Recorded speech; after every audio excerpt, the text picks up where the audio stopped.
Welcome to my podcast, Today's Dream, Tomorrow's Reality. My name is Vicki Poole. I'm a master transformational coach and hypnotist specializing in habit change. And this podcast is sponsored by the Enlightened Peach. And it's all about embracing our mosaic life. Now, some of you may ask, what is a mosaic life anyway? Well, it is recognizing that all the pieces of our life, the good, the bad, the indifferent, have all come together to make us who we are.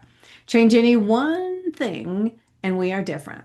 With that in mind, I invite you to embrace your perceived imperfections and celebrate who you are. This podcast is unedited and raw, just like life. And I am your host, and I have a special guest that I want to introduce in just a moment. But before I do, I would love for you to do me a solid, and that is leave a comment and remember to like, subscribe, and share. So now let's get started. So this lovely lady here, Laura Diaz, we know each other from being in a group together where we follow the same person and get a lot of amazing business advice and connection advice. And she was talking one day and it was like, I think I want to talk to her. And so she has graciously accepted coming on to the podcast to share a little bit about her story, which I don't know a lot. So I'm really excited to tap in with it too. So I'm going to let Laura tell you a little bit about who she is, and then we'll get into the conversation. So go ahead, Laura. Hi, I'm Laura. It's great to be here with everyone tonight or today. I'm in Brazil, so I'm kind of on a later time zone. But yeah, it's great to be here. I just am a regular gal. I started a retreat business in Peru. And so I've been doing that for 7 or 8 years. And then now I just started a new company called Ignite Your Life. And my idea with that is to help people in transition get unstuck through adventure. So to me, adventure is anything that interrupts your routine and your thought patterns and includes a little element of the unknown. I'm doing this program to get people to start small and start getting all the benefits that adventure offers, like increased happiness, life satisfaction, confidence, creativity, increased intuition, all those things. Yeah, beautiful, beautiful. So, I'm really, really curious. You've had been doing these retreats for 7 years, you said, right? Right. So, what did you do before that? Before that, oh, I had all kinds of jobs. I was a teacher as my main career. Mm-hmm. I've worked for the TSA for a while. Mm-hmm. And then I kind of went on my own, started selling. I love to travel, so I started selling jewelry from Ecuador and Colombia. And then I found alpaca products and I started selling those. And then I said, well, I should go to the Mecca of alpaca, which is Cusco, Peru. And when I went there, I hired a guy to be my interpreter for business. And he said, I have this group of 17 people. I'm taking on a hike for 4 days through the jungle to Machu Picchu. You should come along. So I went along and I was just amazed. He was super fun. He was knowledgeable. Everybody felt safe. He was just great. And I had never really traveled with a guide before, so I wasn't really aware of what it was like, but I thought he was wonderful. And I said, what do you make for this 4 day trek through the jungle with 17 people? And he said, oh, about $100 because the tour companies keep all the money. And I said, Right. we should change that and start a company where you can make what you're worth. And so that's what we did. Oh, wow. How cool is that? So, that's who you're in business with now? Yes, that's what I'm in business with now. Okay, Freedom beautiful. Retreats, the other company I'm starting on my own. Okay. So, how much does he make now? Now he makes about $150 a day. All right. All right. I love it. I love it. So I don't know, that is just such a huge leap, right? So you went from being a teacher to getting into sales, and then your sales started taking you all over the place. And I mean, a lot of people would feel like that was very daunting, but it sounds like that was just right up your alley. So when you were really young, what did you want to be when you were young? I just wanted to travel. When I was So really the young, travel bugs had been in you from birth. it has, but when I was young, I wanted to travel to get away. I Ah, want to go so far away from here. But then as I really began to travel, then I started traveling to places, instead Okay. of running away as I grew. Yeah. So what were you running away from? Just the area itself, or was there like issues with people that got you to wanting to leave? Yeah, I guess just the issues with a couple of things well, one main thing that I memory that I have when I was a kid, and we moved to a new city, and when I was think I was in like maybe Where were eighth you grade. born, by the way? Minnesota. Okay. So Yeah. you're far away from home. Go ahead. I'm sorry. Yeah. No, that's okay. Um, I was in about eighth grade, and I had moved to a new school, and these girls all were having a party and everything, and they didn't invite me. And then they called from the party to laugh at me for not being invited to the party. And Hmm. that sparked something in me that said, people don't like me. People don't Yeah. like me. And when you get a belief, then you act on that belief and then you make that belief true, you Yes. know? Yeah. So then I became just this, I was the loudest, I was and became the person that they didn't like. But I just for so many years lived with that people don't like me. So I guess I was trying to run away from that. But you never run away from those things. That's They right. I had. know. I used to tell my son all the time because he had a propensity to get in with the wrong crowd. And so he thought the solution was to move to another state. And I said, wherever you go with you. And there's a reason why you're attracting those people. You have conversations with those people. I said, because, it's very easy not to get in with those people. And I said, so no matter where you go, there you are. And it's not the solution. You got to work on you, which you know how it is when you tell a teenager that. Yes. Eh. Yes, I do. Yeah. So, how old were you when you left that area? Oh, I don't remember.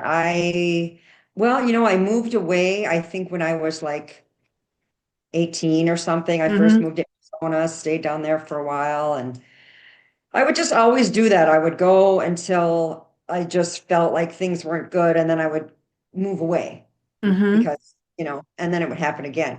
So Yeah. everywhere, like we were saying, everywhere you go, you take that with you. And then I really had to just figure out that the problem was me and start doing the work.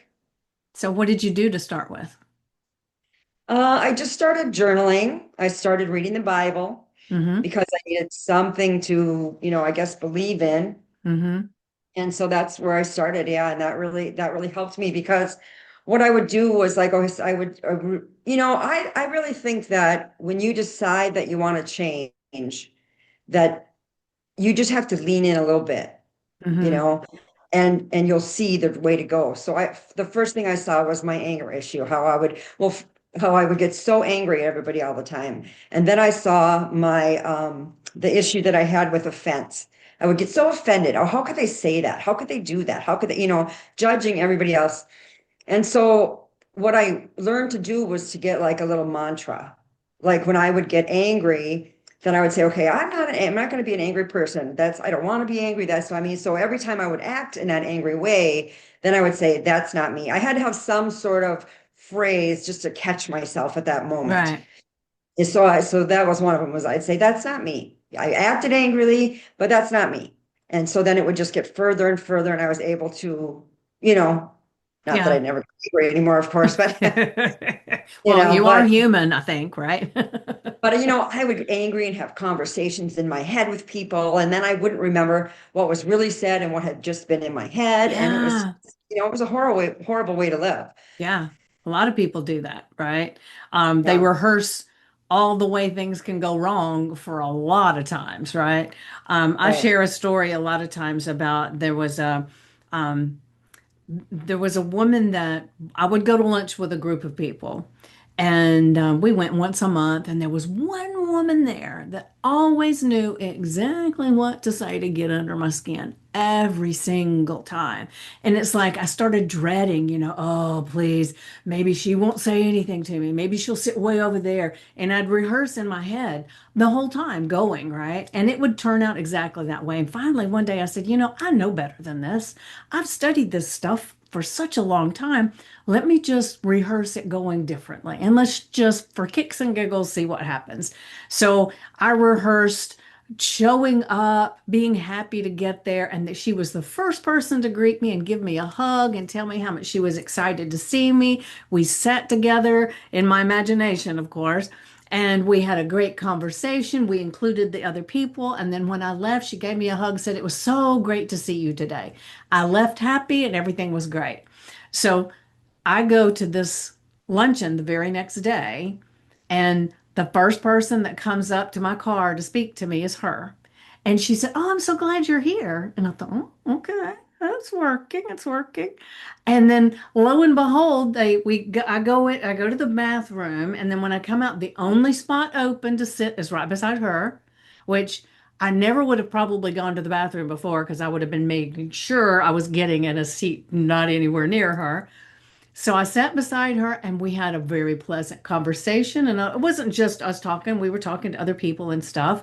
And then when we go to leave, she walked up to me and said, "I'm so glad we got to connect today." And then I went home and it was like, what a difference just planning on it to go differently made, you know? Now, do I do that every single time? No, because sometimes it's like something gets in your crawl and it's hard to pivot out of it. But I do everything I can now to purposely start if I catch myself going to that place of practicing things and how I'll respond to how bad they go. I'll I'll catch myself and kind of like what you do, and I will just say, "Stop, I can do this better." And then I'll try to rephrase it, at least where it's a little more comfortable. It doesn't have to be all kicks and giggles and happiness, just better. And it makes a tremendous difference. Yeah, I think sometimes you know how they say other people are a mirror, and I think you have to discern whether they're mirror triggering you because they're a mirror to you in some way, or if they're just, some people are just not kind people. Yeah. And you don't want to sit by them. That's right. But That's right. sometimes it's just some kind of trigger that you don't even know why. And when you really get to know the person, then there is no problem because they weren't ever trying to do anything to you. You were just, Yeah. and I don't. Interpreting something they said or did and having a memory attached to it from what somebody Oh, else said or exactly. did. Yeah. Yeah. Exactly. Like I said, I used to be offended by everything. Hmm. Everybody, and they never were meaning to. They didn't, do Yeah. anything wrong, but I just took offense to everything. So that was another thing among many that I had to deal with. Well, like Donkey says in Shrek, we're onions and you peel us back a layer at a time. So even when you get something and you think, "Oh, finally," and then it's like, boop, there comes another one. So it's an ongoing process. And once you learn how to do all this stuff, seeing those things pop up don't derail you as much as they used to, right? Right. Yeah, Right. In yeah, fact, now it's kind of like bring it on that's because I know right. on the other side it's so much better. Ah, It's that's really right. have to go through. It's never usually as hard as, I think you're more afraid of what's going to come up or whatever Yeah, than yeah. what it is really when you really look at it. Yeah. So, are you married? Do you have children? I am not married. I have been married. I have two boys who are Hmm. both in the military. Oh, okay. So, how old are they? They are 29 and 30. Okay. All right. I'm So, guessing. do what? I'm guessing. No, I think I'm close. I should say they're 19 and 20. That's No. it. Just make something up. Nobody will know. I'm not old enough to have 30-year-old children, but That's how I feel a lot of times too. It's like when somebody says, "How old are your children?" Sometimes I'll leave the older one out. And he'll say, "Mom, you don't ever talk about me." I know. you're too old. That's right. That's right. He's always quite offended, but that's okay. That's okay. He'll get over it. So you're living in Brazil, right? Well, I'm No, no. visiting Brazil. Normally I'm in Cusco because that's where my business is. That's where the retreat business is. But Okay. I just took a little break and came to Brazil. In fact, in about, I think in a week or so, I'm going to go to Paraguay. Okay. See, I've never been in that area of the world. So it's fascinating to me. So what's your favorite thing to do is this your first time in Brazil? I'm assuming not. My first time in Brazil, Is it yeah. really? Okay. Yeah, I never planned on going to Brazil because I always knew that Americans needed a visa Mm-hmm. to Brazil. But then I have a friend and she said, "Oh, you should go." She's from Brazil. And I said, "I think I'm going to get out of Peru for a while because you only get to spend so much time there on a tourist visa. Okay. So And what instead is of it using like? the time, Like what? 11 months or something like that? No, 6 months. 6 months? Oh, Yeah, okay. so I want to be there when I have retreats going on. So I said, I'm not going to use up all my time. I'm going to go somewhere. And she said, Oh, you should go to Brazil. And I said, I can't get in. I need a visa. She goes, No, you don't need a visa anymore. In fact, they've suspended that, but they're starting it up again on such and such date. So then it just worked out for me to get here 3 days It's before like they they, planned it for you. right. So I got here 3 days before they implemented the visa again. Beautiful, But beautiful. I just love it. I'm on an island called Florianopolis. It's off the southern coast of Brazil or the eastern coast of Brazil, and it's just Hmm. beautiful. It's beautiful, and I'm here during the off season, which I love because now it's not packed with people. It's not Yeah. boiling hot. The ocean is still beautiful. I have an apartment that looks out over the ocean. I'm just a few blocks from the beach, so Nice, nice. So is it Portuguese that people speak there? it's Um, Portuguese. Yeah. yeah, I was thinking so. Do you speak Portuguese? I don't speak Portuguese. And Okay. everyone said, but you speak Spanish, so you'll do be fine. And that's not true. Yeah. That's kind of like, Uh, one language to the next. It may sound similar to an untrained ear, but it's not Yeah, the I mean, I same. can recognize some words, but I don't know what people are saying. So Yeah. no. So how do you handle that?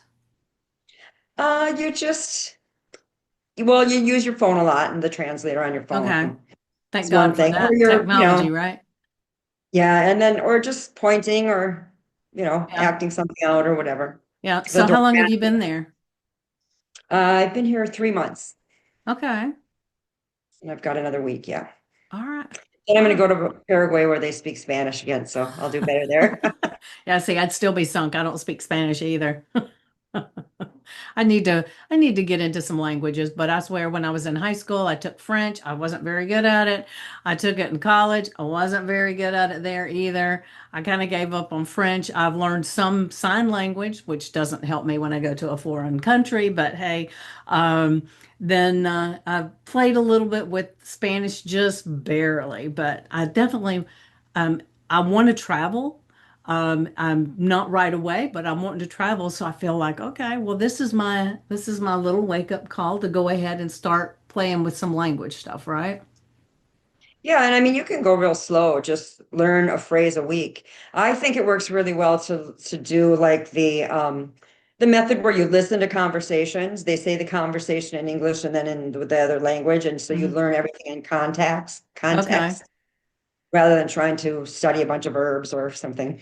that sounds good. Yeah. Well, I can say when I many years ago I dated a guy who was a Spanish teacher, and one of the things that he did was he took Spanish in high school, but then he went to and I don't remember exactly where he went, but he did like a 3 months there and just immersed into the language. And he said he learned more in that process than he did the whole time in school. And so then he was so much better at the language afterwards that he was able to test and take some extra courses. And he became a really big Spanish teacher in the school system with all these different degrees and everything. It was amazing.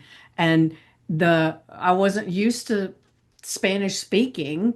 And we would go to a Mexican restaurant, and he would speak Spanish the whole time we were there. And I think, oh man, that is so cool. But I'd still never learned. But I will. Yeah, yeah, a little bit at a time. That's it. That's it. So that's good advice.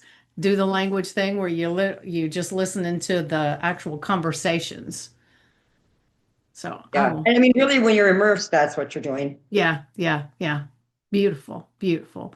So, when you're doing your retreats in Peru, do you own a retreat place or do you just coordinate the retreats in a particular place? No, I don't own a place, but we have a place that we use that we really love. It works out. It's really great for us. It's outside of Cusco. Cusco is at a very high altitude. It's like at 11,000 feet or something like that. Hmm. And so a lot of people have difficulty with the altitude.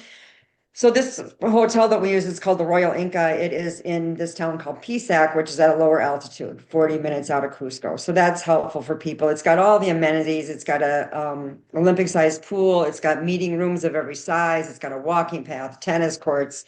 There's a river that runs along beside it, which is perfect for when people want to get out and, sit along the river or hike along the river. And so it's worked out really well for us. And we work really well with them. So So what kind of retreats do you have? Is what I there a do variety? What do is you do? Yeah, yeah. What I do is I find people that have a community and they want to go on a retreat. And Okay. then I plan everything for them and take care of everything. When you think of all the details that are involved in a retreat, I do not really understand how people can plan the whole thing and then do the retreat. Yeah. How can you really be into what you're teaching if you're, talking to the chef and the band's 5 minutes late and the da-da-da, you know what I mean? Like Yeah. there's so Yeah. many details that I don't see. I mean, so I think, and not only that, but like if I thought of planning another retreat in a different country, I wouldn't be able to do that either because, unless you're going to go to a five-star hotel and stay at a hotel the whole time. Right. But what Right. we do is we do just all kinds of really cool adventures that we go to energetic places. I mean, of course, we go to Machu Picchu, but Machu Picchu is kind of one of the least energetic places, in my opinion, just because of the traffic that's Right. there, Because it's very commercial. respect the energy. Yeah. But we go to a lot of places that, no one will even be there. We go to this place called Nalpa Church. It's got a really interesting myth to it that there was a people that lived there and the light and the earth changed and they couldn't take it, so they had to go underground. So then they say, don't go to Nalpa Church at dusk or dawn because it'll be too much energy. Oh, And how so, cool yeah. is that? So what's the But favorite retreat that you've been able to create? what my favorite retreat was one that I didn't end up creating because everything went wrong. Not everything went wrong, but we had a guy that wanted to come from South Dakota. He's a farmer there and he wanted to see the coffee farms. Hmm. So we went to the guy that is my business partner, Carlos. He's half Quechua and he grew up in Cusco. He's been guiding for like 20 years. But when he was a kid, he walked through the jungles with his mom because she was a teacher and she Hmm. taught in these remote Quechua schools. So he would go with her.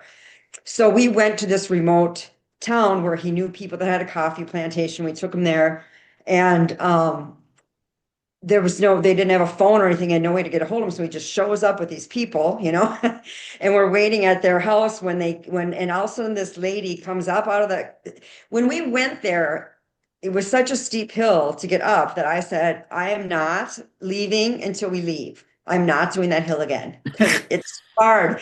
It's so hard. It's just like straight up.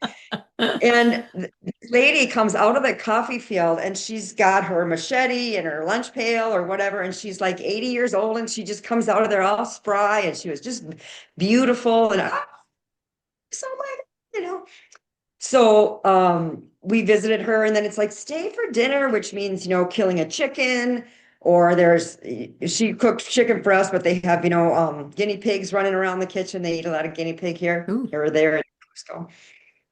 So we were there and the our transportation, which happens sometimes, said, "Oh, I got another job. I'm going to go do that." So we were on in this coffee plantation way out in the middle of nowhere without a ride. So so Carlos went and got a kid from the neighborhood who had a motorcycle and he said, "Go get your friends that have motorcycles. We need to get down the mountain." So we got these kids on motorcycles to take us down. And this guy from South Dakota was just like, "Oh my God, this is amazing." He's got his GoPro on. He just thought it was so cool. He was so happy to be going down the mountain on a motorcycle, instead of in a van. So Yeah. he went to like the main road. This van comes by and Carlos goes out, he talks to the guy and he says, "Come on," we get in the van and we're like, "This is the transportation you hooked up for us?" Like, what's going on? Well, later we find out that the guy stopped and let us go, but Carlos hadn't planned this transportation. The guy recognized him from when he was a little boy and his mom taught Oh there. my. And she had such a good reputation and he remembered Carlos from then, even though he's a grown man now. And that's why he stopped and picked us up. So that was just Oh. that was just, it was just so cool. And it was like everything was going wrong, but it was really going Yeah, right, that's up right. being It sounds like it. better than what we planned. That's a beautiful story. I love that. I love that. Um, so what's up your sleeve now? Because you've been doing so much, and I know you're going back to do some stuff. And you're going, where did you say you're going after you leave Brazil? I'm going to go to Paraguay. Paraguay. Okay. So Yeah. what's brewing inside that mind and that heart that you've got right now? Well, we met through Stacy Lauren, who Mhm. does the Do the Thing. And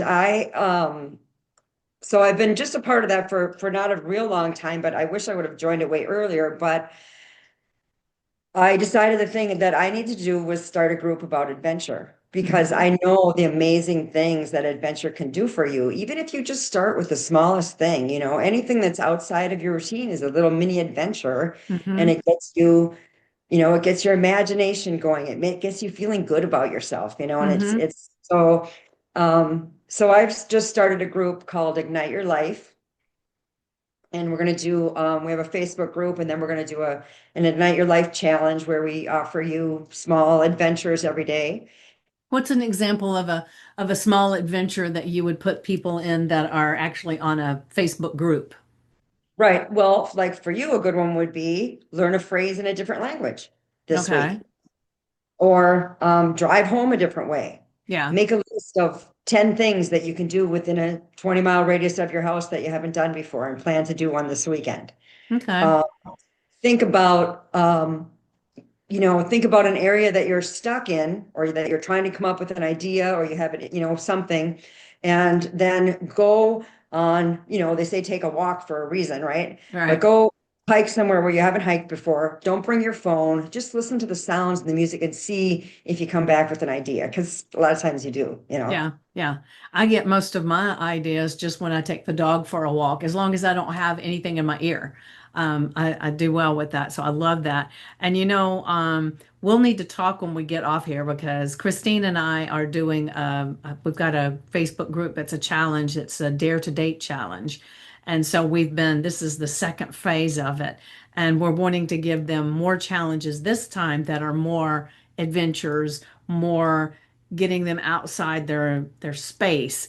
So a lot of it's inner reflective, but we're wanting to push them a little bit out. So we'll talk, and maybe you might want to come in as a guest expert for this series. It starts in Yeah. next month. So right now we're just Okay. doing pre-dares, but when it starts, it's 17 days. So if you're open for it, and we'll talk after we get off here. I don't want to waste our time here, but that sounds really exciting. I'm so excited you mentioned some of that because it's Yeah. exactly So what the our doctor so ordered. our challenges are going to be 5 weeks long, and Mm-hmm. then 3 times a year we're going to do a grand adventure. So anyone who does any challenge then can get in on the grand adventure. And Nice, nice. I love it. I love it. So there's just so much going on in your world. So what is it that you have in your heart that is going to come from this? Have you got like this idea of, let's say it's a year from now and you're looking back and you're saying, wow, the things I wanted to happen actually happened, and what would that be?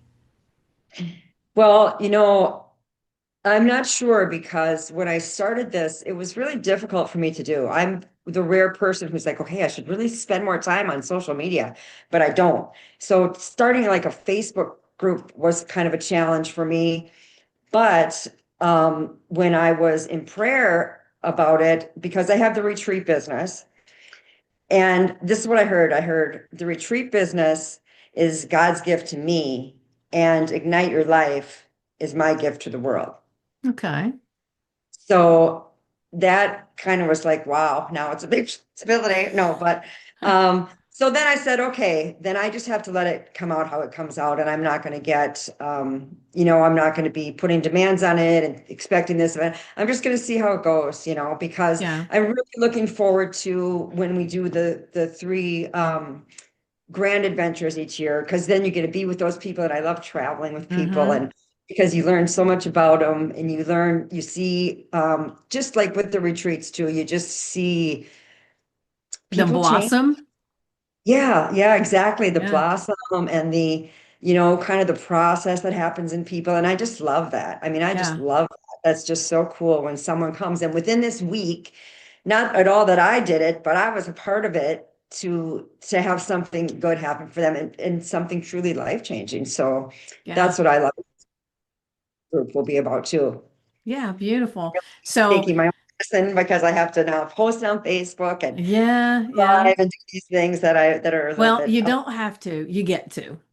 exactly, Yes. exactly. So Yes. if I could say from the things that you just said, I can envision a year from now that you look at the one of the adventures, the big grand adventures that you take with your group, and you realize how many of those people have fallen in love with the whole process and how much they've all grown in that amount of time. And you can almost look at every one of them and just see in their face how exhilarated they are with what they're doing. And I think that would be a beautiful, beautiful process to see. Yeah, absolutely. To see someone go from sitting on the couch to going to a foreign country. I mean, my Yeah, gosh, that's yeah, huge. Yeah, yeah, yeah. It sounds beautiful, and I'm sure it's going to happen. It's all going to be there. that's right. Thank you. I'm going to I can agree with I you on can that. feel it in my bones. Thank you so much. I appreciate that. My pleasure. Well, I'm so glad that you're doing this too, because there's and you come at it from a different place. There are other people that have like adventure groups and things like that, but you've got a different heart with it, I feel. I mean, I can feel that from you. And so the people who are going to actually gravitate toward you are going to be perfect for having an adventure that sometimes is off the chain and sometimes it's just so relaxing they can't believe they've never done that either. Yeah, yeah. Everybody gets what they need somehow. Yeah, yeah, yeah. Yeah, well, we'll have to definitely stay in touch. You never know what happens in the world, right? But I definitely am behind you, and I think it's a great thing that you're doing, and I appreciate you. Thank you so much. I appreciate you too. And I appreciate all your kind words. You've got me super excited and energized. Oh, good, good.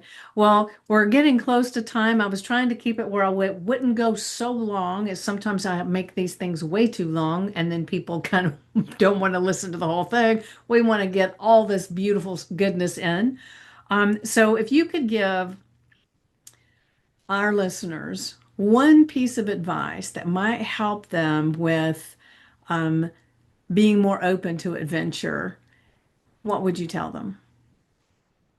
Well, I would say, there's a sweet spot between um, not doing something and being scared out of your wits. Yeah. I call it the Everest problem, where people are like, well, I'm not going to climb Mount Everest. I might as well just stay on the couch, you know? Yeah. But really, if you can find something that you can do, that's why you start small. Okay, today I'm going to drive home a different way. Today I'm going to put cinnamon in my tea. Today I'm going anything Hmm. because that you can enjoy. Because Right. it's not about pressure. It's not about trying to force yourself to take some adventure so that you can get a good idea. I mean, Right. that's obviously Right. not going to work. Right. But so just start with the smallest thing because then you activate your reticular activating system. If you make a list of 20 things that you want to do in your, immediate area, little adventures you can take, now you've got your brain thinking, what's another adventure? What's another adventure? And you get your brain looking for adventures. And then it becomes just so fun and so easy. And so, yeah, don't make it a pressure at all. If something feels like a pressure, do something smaller. Yeah, that sounds great advice. I love that. I love that. I will just share really quick. One of this lady that I used to know, one of the things that she did, she said it felt daunting to travel places. So what she did was she painted little rocks and she would put her name on the back of it with a number, like she had like a website or something where people could go and register where they found these rocks. So she would put the rock somewhere and then she would put a little note with it, well, take this with you and leave it somewhere else. And so she said until she felt strong enough to just go places on her own, she sent her rocks ahead of her.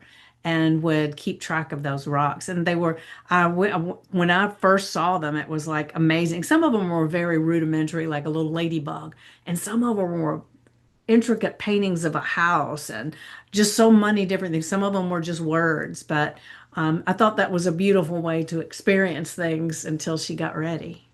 Yeah, yeah, that's a little adventure in itself Yeah, yeah, to yeah. see where your rocks end up, you I know. know. So she had a little website that people would go to and just register the rock and where they found it, and then they move it on to another place. Very cool. That's Yeah, very cool. yeah. So that's kind of what you're doing with people.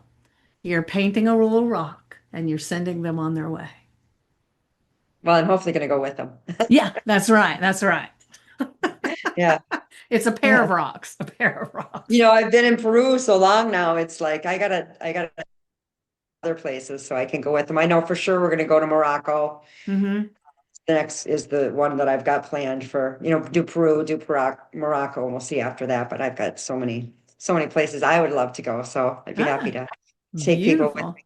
Yeah, beautiful. I can't wait to hear all the adventures that happen from that. Well, thank you so much again for being here. And I want to remind all of our watchers and listeners to make sure if you have a question for Laura, you make sure you put it in the comments and make that way Laura can get to it and just kind of maybe answer whatever's got going on. But how would they get in touch with you if they wanted to reach you? Now, I will put things in the show notes, but for those that aren't looking at that, might be listening or watching, how would they reach you?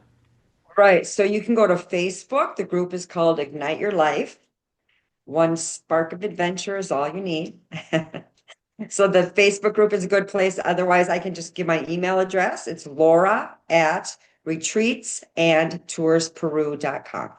All right, beautiful. So you've heard it. Reach out and but like I said, the information will be in the show notes. And whatever you do, make sure that you start your adventure now. Small or big, it's an adventure, That's right? right. That's right. All right. So thank you for being here and thank you guys for watching and listening, and we will see you soon. Mwah.